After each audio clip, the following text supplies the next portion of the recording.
بسم اللہ الرحمن الرحیم۔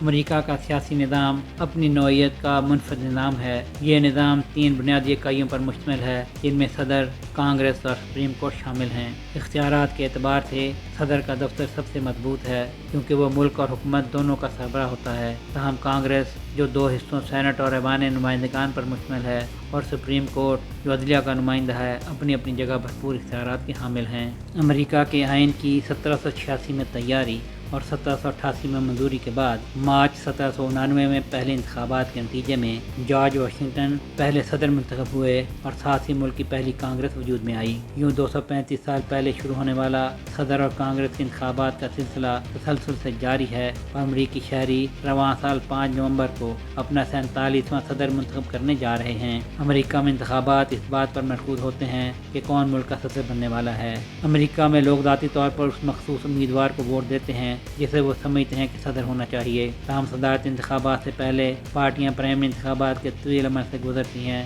جہاں وہ ایک ایسا امیدوار نامزد کرتی ہیں جو صدارتی انتخابات میں پارٹی کی نمائندگی کرنے والا ہو۔ ریاست متحدہ امریکہ میں کانگریس قومی پارلیمنٹ ہے جو حکومت کی قانون ساز شاخ کے طور پر کام کرتی ہے۔ صدر ایگزیکٹو برانچ کے طور پر کام کرتا ہے اور سپریم کورٹ عدالتی شاخ کی نمائندگی کرتا ہے۔ کانگریس کا کردار قوانین کو منظور کر کے صدر کو بھجوانا ہے۔ صدر کا کردار ایسے قوانین کو منظور کرنے کے بعد نافذ کرنا ہے، جبکہ عدالتوں کا کردار قوانین کی تشریح کرنا اور ان تشریحات کی بنیاد پر فیصلہ کرنا ہے۔ کانگریس کے 535 ووٹنگ ممبران ہیں، جن میں ایوان بالا یا سینٹ کے 100 ممبران ہیں اور ایوان زیریں یا ایوان نمائندگان کے 435 اراکین ہیں۔ امریکی نائب صدر سینٹ کے صدر کے طور پر بھی فرائض سر انجام دیتا ہے، جبکہ ایوان نمائندگان اپنا اسپیکر منتخب کرتا ہے۔ کانگریس 2 سال کی مدت کے لیے اجلاس کرتی ہے، جو جنوری میں شروع ہوتا ہے۔ کانگریس کے الیکشن ہر جفت سال بعد ہوتے ہیں۔ ایوان نمائندگان کے ارکان کانگریس کی 2 سالہ مدت کے لیے منتخب ہوتے ہیں۔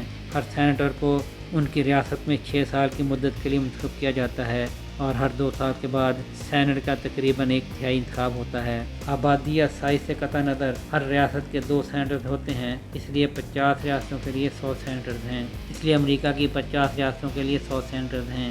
امریکی آئین کے آرٹیکل 1 کے تحت کانگریس کے ارکان کی عمر ایوان کے لیے کم از کم 25 سال اور سینٹ کے لیے کم از کم 30 سال ہے۔ اسی طرح ایوان کے لیے 7 سال اور سینٹ کے لیے 9 سال سے امریکی شہری ہونا ضروری ہے۔ البتہ دونوں ایوانوں کے اراکین لامحدود تعداد میں دوبارہ انتخاب کے لیے کھڑے ہو سکتے ہیں۔ سیاسی امیدواروں کو منتخب ہونے کے لیے اکثریت یعنی 50% سے زیادہ ووٹ حاصل کرنے کی ضرورت نہیں ہے، اس کے بجائے صرف ووٹوں کی کثرت کی ضرورت ہوتی ہے۔ امریکہ کا سپریم کورٹ 9 ججوں پر مشتمل ہوتا ہے جو اپنی تقرری کے بعد تاحیات اس عہدے پر فائز رہتے ہیں۔ سپریم کورٹ کے جج کی نامزدگی صدر کا اختیار ہے جو اسے سیاسی بناتا ہے، مگر اس کے لیے سینٹ کی منظوری بھی ضروری ہے۔ امریکی سیاسی نظام چیک اینڈ بیلنس کے اصول کی پیروی کرتا ہے جو تینوں شاخوں میں سے کسی کو بھی زیادہ طاقتور ہونے سے روکتا ہے۔ اگر صدر کانگریس کے منظور کردہ قانون کو مسترد کر سکتا ہے تو کانگریس اسی قانون کو 2/3 اکثریت سے منظور کر کے صدر کے ویٹو کو ختم کر سکتی ہے، جبکہ سپریم کورٹ ان دونوں کے اپنے اختیارات سے تجاوز، متنازع یا آئین سے متصادم قانون کی منظوری کو ختم کر سکتا ہے۔ اسی طرح کانگریس صدر کا مواخذہ کرنے کا اختیار رکھتی ہے تو صدر اپنا حق امتناع استعمال کر سکتا ہے۔ امریکہ میں کثیر جماعتی سیاسی نظام رائج ہے، مگر سیاسی میدان میں 2 جماعتیں ریپبلکن پارٹی اور ڈیموکریٹک پارٹی حاوی ہیں۔ دیگر پارٹیاں جنہیں عام طور پر تیسری پارٹی کہا جاتا ہے، گرین پارٹی، لبرٹیرینز، کانسٹیٹیوشن پارٹی اور نیچرل لا پارٹی پر مشتمل ہیں۔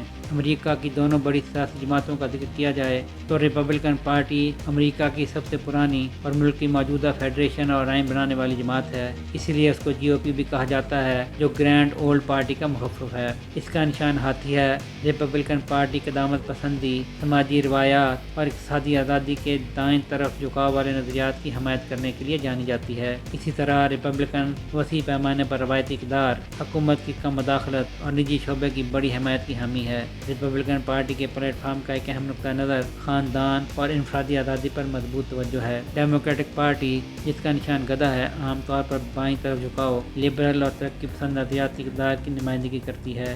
یہ جماعت کاروبار کو منظم کرنے اور سماجی ذمہ پر زور دیتی ہے اور ایک ممتاز اور طاقتور حکومت سب کے لیے بہبود اور مساوات کا عطیہ سمجھتی ہے۔ چونکہ امریکہ میں ڈیموکریٹک اور ریپبلکن پارٹیاں سب سے بڑی جماعتیں ہیں، چنانچہ عملی طور پر 19ویں صدی سے کانگریس کے اراکین عام طور پر انہی 2 بڑی جماعتوں سے منتخب ہو کر آتے ہیں اور شاذ و نادر ہی کسی تیسری پارٹی کا یا آزاد امیدوار کامیاب ہوتا ہے۔ سہیل شہریار، آئی پاک ٹی وی، لاہور۔